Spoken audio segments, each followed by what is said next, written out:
Cotton field, white as snow.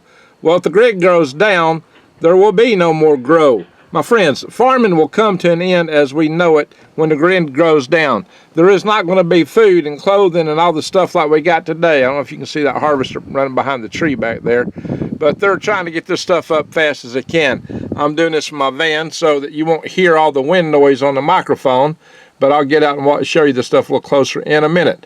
So guys, here's what you need to know. There's several different factors that affect the crops here and that will limit, actually terminate the ability to farm grid down. There will be no large-scale farming. And we'll start with GMO seeds. Cotton, for example, what you're looking at here, as of 2020, 96% of all cotton seed and all cotton grown in America was grown with GMO seeds. 96%. Corn. Corn is a major food staple for lots of things that we eat, and primarily our livestock. Now, and also it goes into our fuel. 96% of the corn grown in 2020 in America was from GMO seeds. And soybeans in 2020, 94% was grown from GMO seeds. Okay, why is that significant? Because GMO seeds are what you've got to buy from Monsanto, Bayer. It's Bayer now. Bayer bought Monsanto. You can't save your seeds and replant them. You have to go buy them. And when the grid's down, there's going to be nowhere to go buy them. All the distribution systems will be shut down. There will be no computers. There will be no banking. There will be no trucking. There will be no fuel. And like that combine we saw out there earlier at Cotton Picker, I don't see it now. I hear it. It's a cotton picker. All that stuff where it's brown has already been picked, guys. All this brown stuff out here, this has already been picked. The white stuff they haven't got yet. We'll go out and look at that in a minute. Let me zoom in. Let's zoom out here. Hang on, guys. So here's what you need to know. When they plant this stuff, they have to run the tractors across the ground and till all this stuff in, retill it. Then they got to run the planters and plant it. Then they come back and they spray it a few times a year to get rid of weeds and insects and different things like herbicides, pesticides. Some of the now this genetically modified cotton seed is it's more resistant to both the Roundup, the glyphosate herbicide, and it's resistant against insects. So they got different genes that they've worked into making this GMO. But Bayer, formerly known as Monsanto, will not let you save your seeds. You have to buy them from them. And so most of these farms, even a lot of the farms that grow wheat, barley, and crops like that that are not GMO, use lots of glyphosate in the process and to dry it out in the field. It actually has more glyphosate on it than some of this stuff. All that said, I see that machine way back over there. I don't know if y'all can see it. It's on the other side of those trees. They're out here harvesting right now. They've been running 24/7 trying to get this crop in, guys. But they have to run these tractors and combines and sprayers across these fields many times. All that requires fuel. The fertilizer, this field here won't even grow a crop without fertilizer. The soil's been depleted. It's just a matrix to hold the roots. They come here and they spray NKP fertilizers, and what they do is that stuff it's made mostly from, well, some of it's mineral, but most of it is made from, especially the nitrogen, it's made from, there's that harvester, it is made from natural gas. So there's a lot of natural gas, a lot of petroleum that goes into every step and phase of the production of this stuff. You're not going to be mining or drilling for, extracting the nutrients, the fuels, refining them, shipping them. There won't be any of this stuff without the grid running. Our system is no longer set up the way that our ancestors did it. They don't have the seed saving. Even the farmers, like I started to say, who grow wheat, barley, and rye and things like that, which aren't GMO, most of them don't even save their own seed these days. They buy it because it's just more convenient, and when they buy it, they don't have to worry about inert matter contaminating the seeds and making it go bad. They get better sprouting. They don't have as many weed seeds in it. So from them, it's just easier than saving their own seeds like everybody used to do. So what's going to happen is that, and those seeds that are saved are through a certification process usually. I mean, if you're using, there's a harvester list, there he is. cotton picker. That is a cotton picker, not a combine. That is a dedicated cotton picker. It's got a roll on the back. They used to keep it on the top of the machine. Very different technology than what I was used to. And I'm going to tell you some of the things I'm fond about with cotton here in a little bit. I don't know if I'll ever see another cotton harvest because I'm moving to Arizona, it looks like.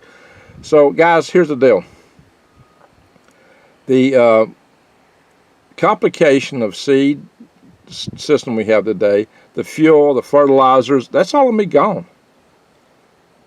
The vast majority of food grown in America, over 90%, will not be taking place anymore. You're going to have to start growing your own food. That is just the plain and simple truth to it. And it's not easy. It's going to take you a while to adjust to it. Until you adjust to it and get good at it, you might want to store some food and save. That's when you might want to go to prepwithgreg.com to save, to have some stored food. It's long time storage. Check that out. We got specials there. I'm going to walk out here and there's some wind. You're going to get some mic noise. But I'm going to show you the crop. And I'm going to show you where it's picked. I'm going to talk to you about some of the stuff. See, all this stuff running down the road here. This stuff sheds. Look, my hat's falling off. Pardon me, guys. Now that I'm out of the vehicle, you can hear that. Of course, it's the wind. Over there, you can see it's already been harvested. There are you know, shards of it left because this stuff is clingy. Cotton is clingy, so it makes it strong, but it's clingy. It's hard to get it cleaned out real good from where they harvest. And when they first started running cotton pickers, people would still go back and pick after the cotton pickers to get what the cotton pickers didn't get. There it is, my friends. Cotton. A lot of you guys from up north never seen this stuff. Up north, some of you guys out west have never seen it. So when them cotton balls get rotten, you ain't picking very much cotton. That's why they're getting there and getting this stuff picked quick as they can. Now you see all them woody stems sticking up? They'll come back down out here and cut them down. They'll mow them down. That's woody. These stems are woody. They're thick. Why don't you see these stems on this stuff? This is woody, thick stems. These stems are tough. They're hard. They're just like wood. That's an old one from last year. This stuff does not rot easy. So what they like to do is they like to mow them down and then they turn them into the ground later. That's more passes with tractors. Lots of tractor passes to get a crop going. Lots of passes with the tractor. So what that means is a lot of fuel, a lot of equipment that requires a lot of maintenance, spare parts. Grid down, there'll be no spare parts, there'll be no maintenance, and there'll be no fuel. You got what you got. So what are you going to do? For one, a lot of what we got for clothing today just won't be available. The clothing we got is going to start rotting. Yeah, you can patch it up for a while, for a few years. And the farmer's right there running around here getting this harvest together. Well, that stuff's been harvested. You can, for a few years, I'll get back in here so we'll cut the wind noise. You can, for a few years, keep your clothes patched up. Even the synthetic fibers, they're especially not going to be in production. You know, there's factories that usually spin wool, even from animals, make yarn, make threads, weave cloth. Oh, that's going to have to be manual again. You got a loom at home? You got a spinner, spinning wheel? These are things you're going to have to think about. Things you got to start getting ready for. Things you will have to make because our clothes will wear, slap out. Maybe raise some rabbits. Wear rabbit fur. There's Angora rabbits that produce wool. There's a lot of things you got to start thinking about. Raise some sheep. Wool's kind of tough though. Cotton, this don't grow everywhere. Rayon, forget about it. Nylon, forget about it. You're not going to have any of that for clothing with the grid down. Petroleum-based, chemical processed fabric, no, it's gone. You're just going to get natural stuff and you're going to have to make your own. But it's not just fabric, we're talking food stuff. You got to grow your own food. But I'm serious, folks. We're on the verge of World War III. We're on the verge of this all collapsing, going bye-bye, existing no more. When you think about that, you need to take serious the idea of buying some food to store, putting it in caches and places, and on top of that, and mostly growing your own food. To grow your own food, I highly encourage you to check out my links to True Leaf Market and Eden Brothers. You can buy heirloom seeds there. Heirloom seeds are the kind of seeds when you replant them, you'll get the same thing back. You'll get the same plant back. The hybrid seeds that are sold in a lot of garden centers just aren't going to do that for you. So do consider that. Heirloom seeds, open air pollinated, either way you call it, that's the kind of seeds you need to plant in your garden. You better start studying garden skills. Get you some books on it. Look at the videos on YouTube while they're still at YouTube, and I got some posted. But you need some books, some literature. You need some practice. Gardening, hey, one year you might have a good crop, but next year the insects and deer discover it. Maybe a year or 2 or 3 out in line. Then what do? I've talked about that a lot, guys. So pay it a lot of attention. But this stuff here is on the verge of going bye-bye. Kaput. Gone. No more farming. Farming may cease to exist as we know it until we relearn the old ways. Greg, I don't have no land, I don't have this, I don't have that. Well, I've told you a long time ago, you ought to get to know some farmers already and be working with them and planning ways to work for them. You could share a piece of their land. If you've got seeds and tools, tell them, hey, I'll give you half of my produce if you'll let me work a corner of your property.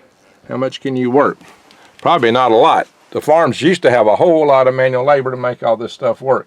And those people got out and worked hard. They would eat like 4,000 calories a day in food like an Olympic trainer and be skinny as a rail. Like an Olympic trainer. You know, not like our sedentary life today. That was hard work. And to survive, we're going to have to go back to that. We're going to have to go back to that era. It's not going to be easy. But you know what? Those people were happy. They were pretty well adjusted. And they were healthy in many ways. They could eat stuff that we can't eat today because they were so active. So think about that, guys. Farming as we know it has got a high probability of going away because WW3 is most likely going to have grid down events taking place, whether they be from sleeper cells, EMPs, hacking, attacking, or whatever kind of things we deal with. This may cease to exist anytime. Anytime. Could be imminent. This may be the last crop we'll ever know. I hope not. And I hope we can rebuild on the other side, but we've really set this system up to fail. Thank you for watching. Greg out.